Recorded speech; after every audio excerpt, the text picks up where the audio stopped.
everyone, and thank you for joining me today for some learning. Today we are finding out how to convert percentages into both fractions and decimal fractions. So we're going to jump straight in and look at our first example. So the first percentage we are going to take is 50%.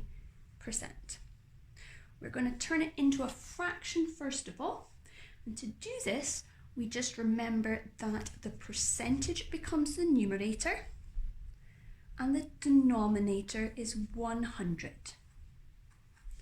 And then after that, we simplify our fraction if possible. So we can simplify by dividing both the numerator and the denominator by 50 to give us 1/2.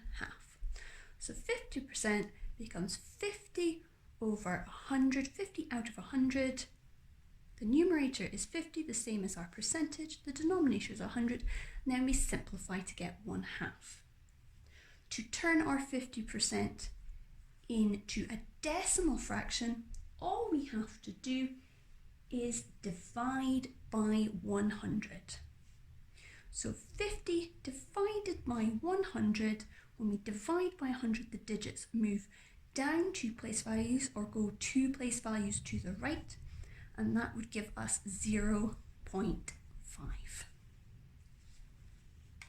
We are going to look at a few more examples converting them both into percentages into fractions and decimal fractions. So our next example we are going to take is 25%. To turn it into a fraction, the percentage becomes the numerator and the denominator is 100. And then we can simplify by dividing both the numerator and the denominator by 25 to give us 1/4. So 25% is equal to 1/4. To turn our 25% into a decimal fraction, we divide by 100, which would give us 0.25. So 25% can be 1/4 as a fraction or 0.25 as a decimal fraction.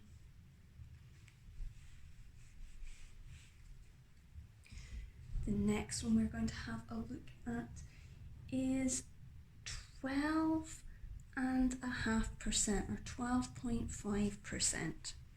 So same process. The percentage becomes the numerator, 12.5. The denominator is 100. Then we have to simplify it. You might want to double both the numbers first of all, multiply by 2 to help you in this to get rid of your decimal place, or some of us might have learnt what this is equal to. And I know that 100 can be divided by 12.5 and it would give me an answer of 8. So 12.5 over 100 is equal to 1/8. So 12.5% is equal to 1/8. To find our decimal fraction,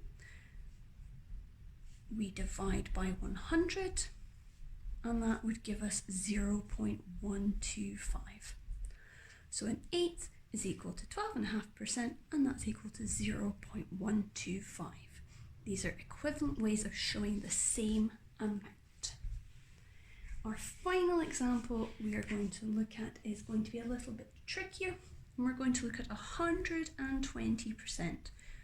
So we've got over 1/2 this time, but the processes are the same.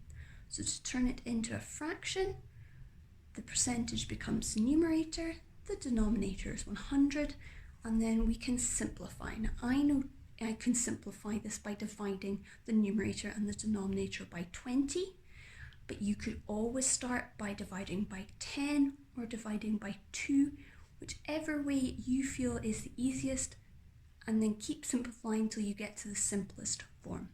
So I'm going to divide straight away by 20. So 120 divided by 20 would give me 6, and 100 divided by 20 would give me 5. So this is 6/5, or we could even change it into our mixed number by doing 6 divided by 5 is 1, and there's 1 left over, so that becomes our 1/5. So 1 and 1/5. to turn 120 into our decimal fraction, we divide by 100, which means our digits move to the right 2 place values, or they move down 2 place values, and that would give us 1.2. So 120% is equal to 6/5, or 1 1/5, and it's also equal to 1.2. I hope that's helped us learn how to convert percentages into both fractions and decimal fractions. If you need any help or you have any comments or queries, just leave me a message in the section below. Thank you so much for joining me today and expanding your learning. Bye-bye.